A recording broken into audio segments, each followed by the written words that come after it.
انا اتوجه رساله ارجع لمود قضيه المسيح. للاسف انه الاعلاميين والقنوات والعالم كله ساكته عليهم. اللي يصير حاليا بسهل نينوى، ريان الكلداني والعصابات مالته وصلت مرحله قام يشيل العالم يسلمهم من الفصائل عمي، والعالم بتكريت وجو البغداد هسه ما حد يدري بيهم. هذول المسيح العالم سهل نينوى، العالم الاحرار. شنو تهمه المسيح؟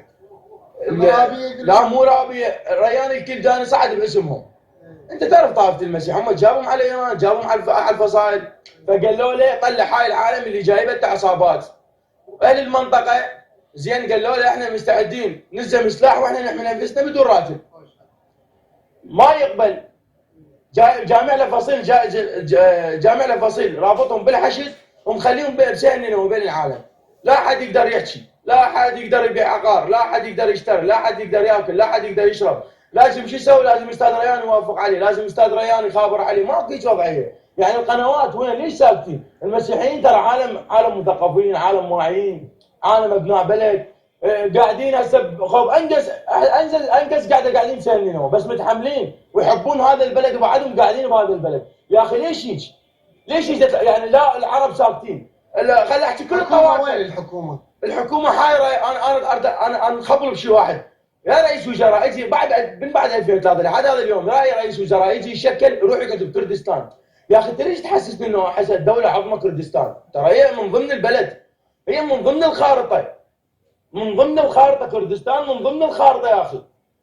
رحت قعدت بكردستان علاقات ونشتغل من اجل المجتمع. صار لنا 20 سنه نفتهم ونسمع حكيكم تشتغلون من اجل البلد، من اجل العراق، من اجل تطوير البلد، من اجل سياده البلد. شنو اللي سويتوه؟ صار لكم 20 سنه بس كلام رامي. الكلام شنو يفيد؟ انا اتمنى يلغي التواصل، يلغي الانترنت، يلغي التلفزيون ويلغي هذا على مود ما حد بيهم ينشر. خابصين 24 ساعه بالفيسبوك وبالتويتر، وخاف هذول المصورين مشتغلينهم. طب الحجي وطلع على القائد، وطب رئيس الوزراء وطب المالك، والقائد ايش قال؟ هو شنو الفائده؟ بلد راح انتهى. ميزانيه هسه عندنا 200 تريليون ما ادري ايش قد، ما 200 مليار ايش قد عندنا ميزانيتنا. يعني اكبر ميزانيه بتاريخ العراق. الامن الغذائي باقوه، يابا منو باقي؟ قال لك التيار باقي، طب ما لقيناه. غير الصراحه هو والكاظمي. يابا الكاظم مو كان بين يديكم، الكاظم مو لزمتوه، ليش طفرتوا الكاظمي؟ انتم تقعدون وين موساد وتفقون وين امريكان وتفقون الدنيا كلها وبعدين تجون يم الشعب العراقي. لا والله طفر الكاظمي. شلون طفر اذا انتم لازمين المطارات؟ شلون طفر اذا انتم اسلحتكم المنفلته بكل مكان بهذا البلد؟ شلون طفر؟ الامن الغذائي اكلتوه بفتوه هاي العالم، جايبين كيلو نشا مال نص كيلو نشا البلد. والله هو هسه جاي هذا المنطي ما ادري منطي نص كيلو ومقانعين بهالزيتات، وهذا الشعب الجبان الفاشل العبيد اللي ما بكل شهر مصير له. واللي الشعب ياسين لا مو نقول يعني تقريبا خلينا نقول 95% رامي. اغلبهم مغلوب رامي 5% شرفاء. رامي البلد اقول لك مساكين. رامي اليوم المسكين، اليوم انا من اجوع اليوم وين اروح؟ غير اتجه اشوف من شنو مضموم انا، غير انزل للشارع. رامي تشرين قدمت جرحى وقدمت شهداء، وانت من حسبك ابن الثوره ويانا. وين الشعب العراقي؟ الشعب راح وقف وعبور جسر، وقف يضرب بينا رامي، وقف يضرب بينا الشعب.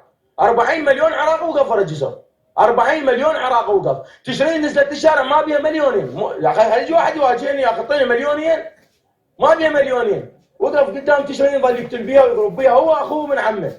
وين الشعب هسه؟ الدولار صعد تشرين نزلته. الامن الغذائي تشرين طالب بيه، اسقاط النظام تشرين طالب بيه، الدنيا تشرين طالب بيه، اذا واحد النظام تشرين طالب بيه. يا اخي كافي. البشر اذا ما عنده وطن ما عنده كرامه وكل شيء ما عنده. هذا الانسان يوم واقف جايب العالم يحكي بيه، هو يمه كلام هم يحكوا غير التكفير العالم. احنا ما نريد يحكي. يا اخي شو اسوي بيك بالاعلام؟ تكتب لي بالتعليقات انت بطل وانت شجاع، وتكتب الرامي انت بطل. شو اسوي بيك يا اخي؟ ما محتاج تعليق ولا محتاج صعد منشوري. انا محتاجك تنزل الشارع تغير من واقع بلدك. اليوم المسيح عم بادوم يبادل.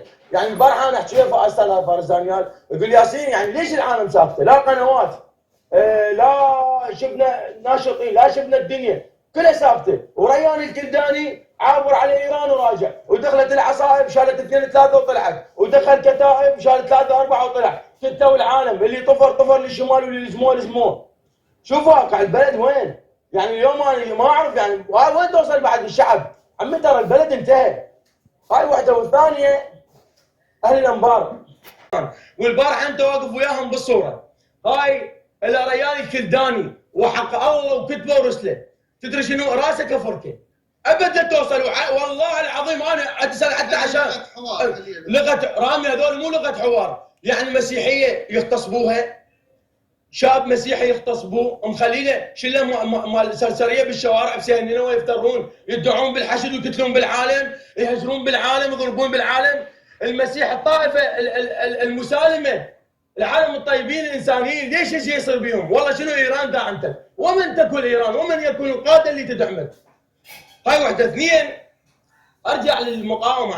بس انا دافع عن كل الطوائف، انا احب السنه واحب الشيعه واحب الكرد واحب المسيح. وريان الكلداني اللي صعد باسم المسيحيين وجماعه باعوا له المقاعد. يا ريان الكلداني يا ميليشياوي يا ايراني، شنو بسهل نينوى انت مخلي لك عالم عصابات تمشي وياك وضافوهم للفصائل المقاوله وليس المقاومه. بسهل نينوى اللي يحكي وياك من المسيحيين لازم يطفر الاوروبا لو ينقتل. بسهل نينوى مخلي لك عصابات زعاطيط حش السامع يندقون بالعالم. والاستاذ فارس دانيال الانسان الراقي العراقي الثوري التشريني البطل اللي حكى عليك وتهجمت على بيته وعلى عرضه وعلى شرفه. يا ريان الكلداني، يا ريان الكلداني، كل العالم اذا ما تعرفه خلينا نقول للعالم انت منو؟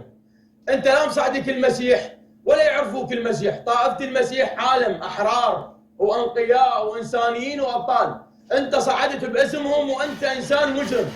انت الفصائل انت جبت عالم خدت جبتهم من الشوارع، لميتهم وسويت انت على اساس مقاوم وضفتهم ويا الحشد الشعبي واستقويت بالحشد. وبسهل انه وانت مخلي العصابه تدعي بالحشد الشعبي وتقتل بالعالم وتاخذ املاك العالم وتسجلها باسمك. وهذا الحكي سهل انه يطلعون ويحكون عليه المسيحيين. بس انت اي واحد يطلع يحكي عليك راح ينقتل لو يتهجم.